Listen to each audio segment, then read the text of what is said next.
Em 1980, eu participei de um concurso de pintura na minha escola, Senador Cunha Melo, na Cachoeirinha. Em 1980, a minha avó cigana Esmeralda veio do Rio Grande do Sul me visitar.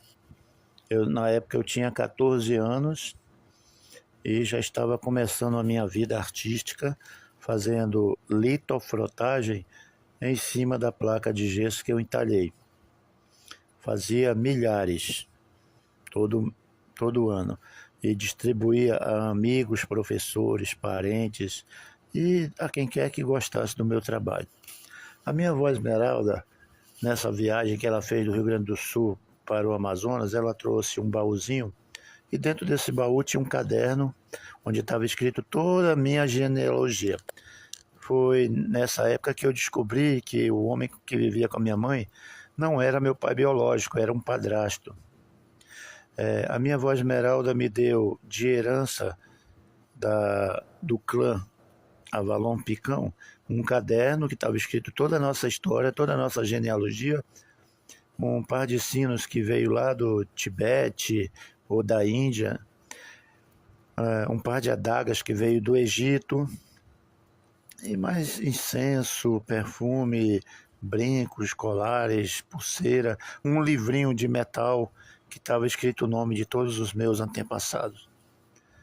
Eu, com 14 anos, resolvi sair de casa e morar com uma namorada que eu tinha de 30 anos. O nome dela era Gesilda.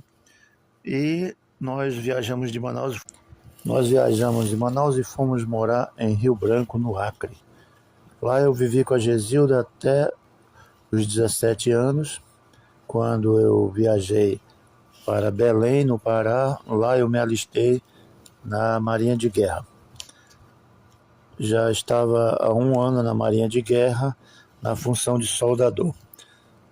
Um fato que ocorreu foi que, certa vez, às 3 horas da madrugada, foram me acordar para que eu fosse até a barca oficina e viajar até o meio do rio para socorrer um navio de guerra que tinha rasgado o casco numa pedra no meio do rio.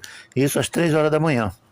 Eles tombaram o navio de lado e eu fiquei soldando o casco desse navio. Eram 2 anteparas cortadas.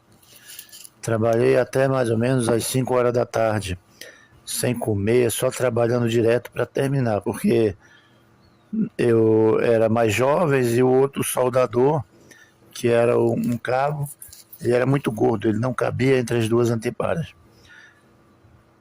Um tempo depois, um mês depois, eu recebi uma medalha por serviços prestados à pátria. No final do ano de 1985, eu dei baixa da Marinha, saí e fui para Roraima.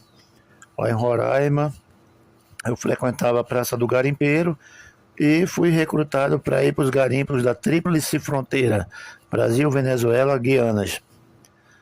Fui para o garimpo e trabalhava lá. Era um trabalho muito penoso, muito sacrificado. Aconteceu que despencou um barranco, cobriu eu e mais 2 companheiros garimpeiros. Ficamos soterrados lá durante mais de 24 horas. Nesse período, no meio da lama, uma sucuri gigantesca se enrolou no meu corpo e ficou tentando quebrar todos os meus ossos para depois, eu acho, ela me engolir. E eu fiquei mais de 24 horas dentro desse buraco coberto de lama e cascalho e pedras, quando no outro dia os meus companheiros do garimpo conseguiram cavar e me tiraram de lá, ainda com a sucuri enrolada no meu corpo.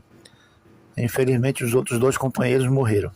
Eu fiquei tão doente, tão ferido, que me levaram para a aldeia Raposa Serra do Sol, e lá um pajé ficou cuidando de mim, com remédios da natureza, fazendo suas orações, sua pagelança.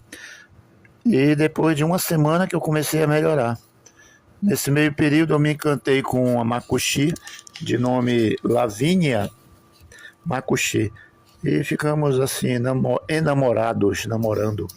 Depois de um tempo, a Lavínia resolveu ir comigo para Boa Vista. E quando eu melhorei bastante, nós fugimos da aldeia e fomos para Boa Vista. Lá em Boa Vista eu vivi com ela 1 ano, mas no final desse período ela estava muito triste, chorava todo dia porque ela queria voltar para a aldeia com saudade, não se adaptou à cidade grande. Eu paguei o transporte para ela e ela voltou lá para a aldeia dela. Depois eu resolvi ir para Manaus. Trabalhei uns meses lá, não me adaptei e voltei para Boa Vista. Nessa volta para Boa Vista, eu fui trabalhar em um hotel chamado Praia Palace. Lá eu conheci uma índia Makuxi, chamada Carmélia Colli.